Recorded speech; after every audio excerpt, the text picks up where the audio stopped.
Bismillahirrahmanirrahim. Assalamualaikum warahmatullahi wabarakatuh. Alhamdulillah bertemu kita lagi dalam video kali ini, yang mana kita akan sama-sama melihat ataupun mempelajari tentang mata pelajaran sirah. Pada kali ini kita akan merujuk buku teks terbitan Mains. Bagi mereka yang tidak mempunyai buku ini, bolehlah ke pautan yang dipaparkan untuk mendapatkan buku ini dalam versi e-book.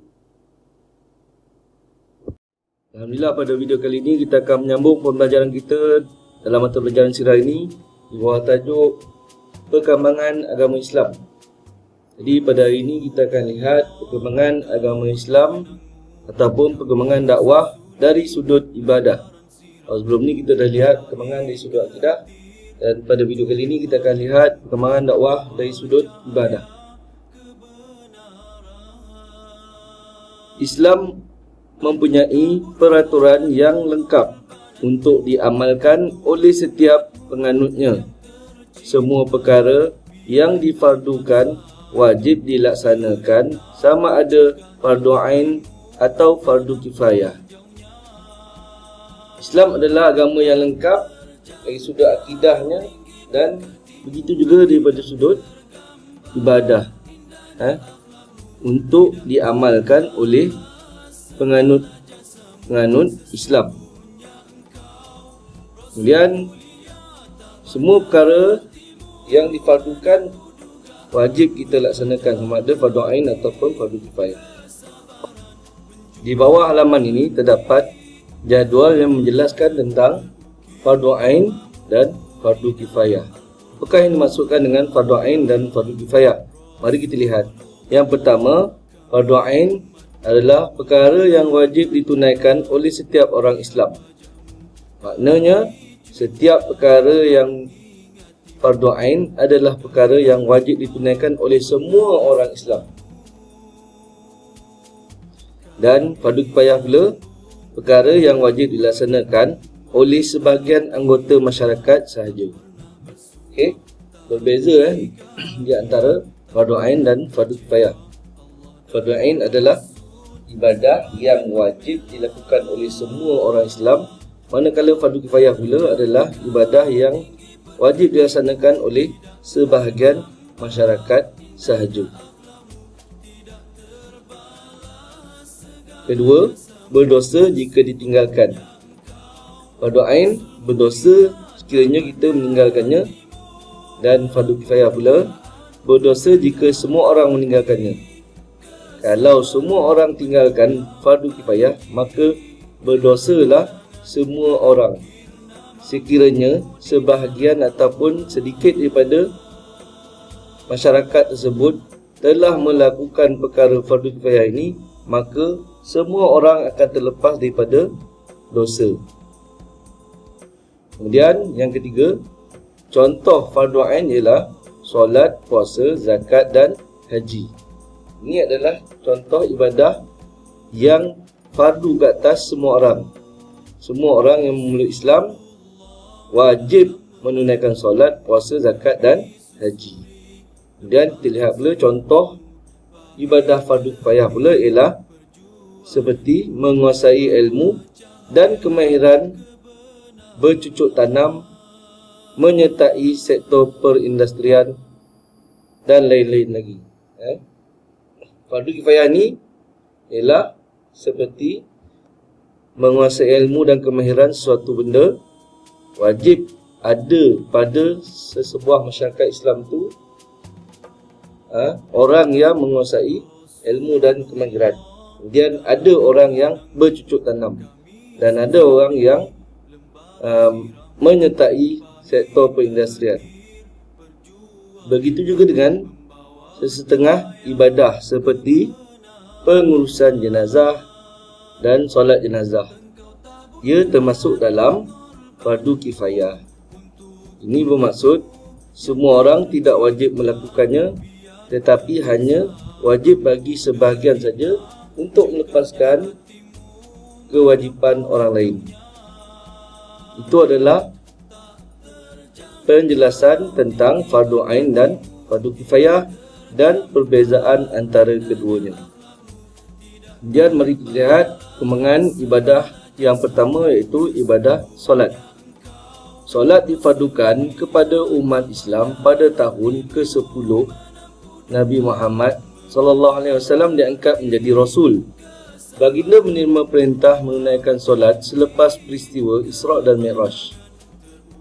Jadi antara ibadah yang berkembang seiring dengan perkembangan Islam ialah ibadah solat. Solat adalah ibadah yang difardukan pada tahun ke-10 kenabian. Waktu itu semasa peristiwa Isra' dan Mi'raj. Nabi Muhammad SAW menerima perintah solat di Sidratul Muntaha. Pada awalnya, Nabi Muhammad SAW menerima perintah daripada Allah supaya solat sebanyak 50 waktu. Kemudian Allah telah mengurangkan bilangan waktu sehingga 5 waktu sahaja sehari semalam. Namun begitu, pahalanya tetap sama seperti 50 waktu. Di Sidratul Muntaha semasa peristiwa Isra' dan Mi'raj, Nabi Muhammad SAW telah bertemu dengan Allah SWT dan menerima kefarduan solat. Pada asalnya kita difardukan menunaikan solat sebanyak 50 waktu. Namun begitu, atas kasih dan sayangnya Rasulullah SAW kepada kita, baginda memohon kepada Allah SWT agar solat dikurangkan sehinggalah menjadi 5 waktu. Bayangkan daripada 50 waktu menjadi 5 waktu saja. Itu pun masih ada di kalangan kita yang masih lagi meninggalkan solat. Jadi, bagi menghargai pengorbanan Rasulullah SAW tu, kita tunaikanlah solat dengan sebaik-baiknya. Jagalah solat kita. Walaupun pada asalnya 50 waktu solat dikurangkan menjadi 5 waktu, namun begitu Allah SWT tetap memberi ganjarannya sama seperti 50 waktu. Nampak tak begitu pemurahnya Allah SWT terhadap umat Nabi Muhammad SAW.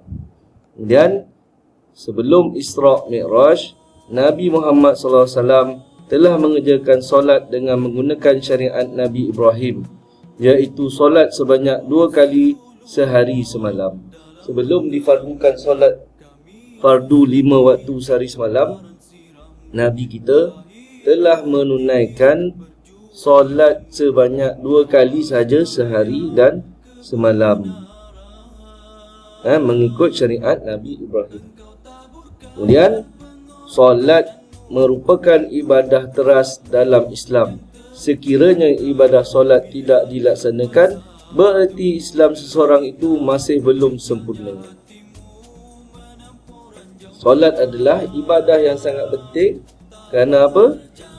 Kerana dengan solatlah sempurnanya keislaman seseorang itu. As-solatu imaduddin. Solat itu tiang agama. Maka kalau tiang itu tidak sempurna ataupun tiada tiang itu, maka runtuhlah agama itu. Begitu pentingnya solat itu diibaratkan seperti tiang pada agama. Kemudian kita lihat pula perkembangan ibadah azan. Azan merupakan amalan yang telah disyariatkan setelah Nabi Muhammad SAW membina masjid pada tahun pertama hijrah. Baginda telah berbincang dengan para sahabat bagaimana cara untuk menentukan masuk waktu solat. Jadi azan ini disyariatkan kepada baginda SAW ketika mana selepas baginda dan umat Islam pada waktu itu telah mendirikan masjid di Madinah pada tahun pertama hijrah, iaitu Masjid Nabawi.